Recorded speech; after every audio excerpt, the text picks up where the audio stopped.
Você tá rindo aí, né? Você tá rindo, mas ser caipira não é fácil não, minha filha. Então, o pessoal gosta de tirar com a cara da gente, mas gosta quando nunca vi de jeito. Mas depois de algum tempo, rapaz, aconteceu um negócio triste que esse primeiro. Ele foi gaiado.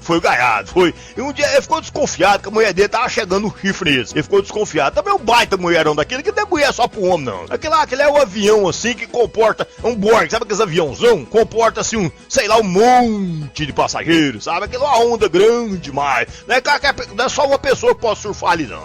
Ele pegou e falou assim, mas hoje eu vou descobrir se essa mulher tá traindo eu. Hoje eu vou descobrir. Aí ele pegou e falou, amor, tô indo. Eu vou lá pro Mirará, vou ficar o dia todo lá. Só vou voltar de tardezinha, né? Aí foi, então tá, bem, vai com Deus. Aí ele pegou, foi, saiu assim, tinha um pé de manga, ele foi, subiu em riba do pé de manga, trepou em riba do pé de manga e ficou lá em riba. Aí tinha uma fazenda do lado, e trabalhava um negão. E veio o negão na fazenda, aqueles negão grandão, sabe? E parou debaixo do pé de manga, pegou uma manga e começou a chupar. Pegou outra, chupou as 3 mangas mais ou menos. Aí a minha prima apareceu lá na porta da cozinha e gritou, negão, pode vir, vem que o caboclo já foi trabalhar. Aí o negão entrou pra dentro e falou, agora, desceu do pé de manga, catou o facão dele, falou, agora, eu descobri, agora vai ter problema, vai ter vingança agora. Chegou na casa e meteu o pé na porta da cozinha, na hora que ele entrou pra dentro da cozinha assim, o negão com a minha prima no colo, sabe, mamando no peito delas. Ele levantou o facão, agora você vai morrer, negão, agora você vai morrer mesmo. O negão foi, soltou minha prima, pegou um 38 e apontou pra cara do meu primo e falou assim, eu vou morrer por quê? Diga por que eu vou morrer. Aí meu primo falou assim, você por acaso não sabe que não pode beber leite depois de chupar manga?